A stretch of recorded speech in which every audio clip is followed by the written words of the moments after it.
На всех биржевых рынках сделки совершаются стандартными по объему контрактами. Чаще всего их называют лотами. По мере развития рынков размер лотов постепенно уменьшается, но даже работа с крупными лотами совершенно доступна всем желающим через систему маржевой торговли, которую предоставляет своим клиентам компания Альпари. Возьмем для примера средний размер лота, равный 10 тысячам долларов. Один лот равен 10 тысячам долларов. Чтобы оперировать такими деньгами, вы должны заключить договор с брокером, в данном случае с компанией Альпари, на обслуживание. На основании этого договора вам будет открыт специальный торговый счет, на который нужно внести минимально необходимую залоговую сумму. В данном случае залог ваш должен быть не менее 100 долларов. Говорят, что брокер предоставляет плечо или рычаг. То есть плечо или рычаг 1 к 100. Если у вас на счете 100 долларов, то вы можете оперировать 10 тысячами. Если 200, то 20 тысячами и так далее. Пусть на нашем торговом счете 100 долларов. То есть мы можем оперировать объемом денег, равным 10 тысячам. Мы даем приказ нашему брокеру, в данном случае компании Альпари, купить эти самые 10 тысяч долларов. По нашему приказу компании автоматически выделяется франков ровно столько, сколько соответствует 10 тысячам по текущему курсу, то есть 11 600 швейцарских франков. Поскольку мы уже дали приказ купить, то тут же автоматически по нашему приказу покупается 10 тысяч долларов.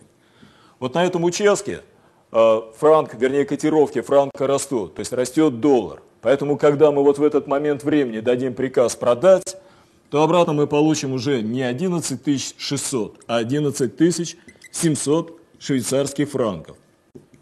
Вот сумма, которая была выделена брокером на покупку 10 тысяч долларов, она возвращается обратно брокеру. А остаток, 100 швейцарских франков, это и есть наш доход, который начисляется на наш торговый счет.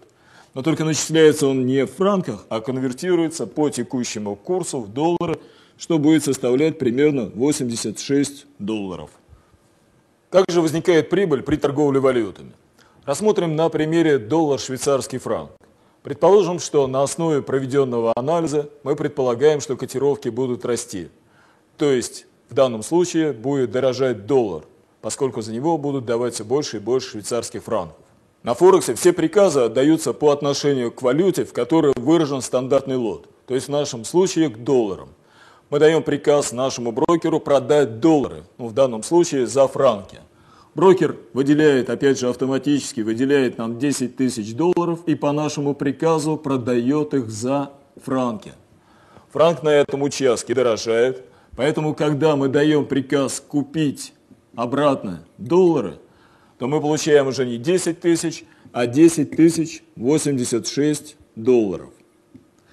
10 тысяч долларов брокер забирает опять же себе, а вот эти 86, которые остаются, они начисляются на наш залоговый счет, то есть добавляется к тем самым 100 долларам, которые были изначально, и это становится итоговой суммой счета. Таким образом, трейдеры на Форексе могут без ограничений торговать на любом движении валюты, на росте котировок и на падении котировок.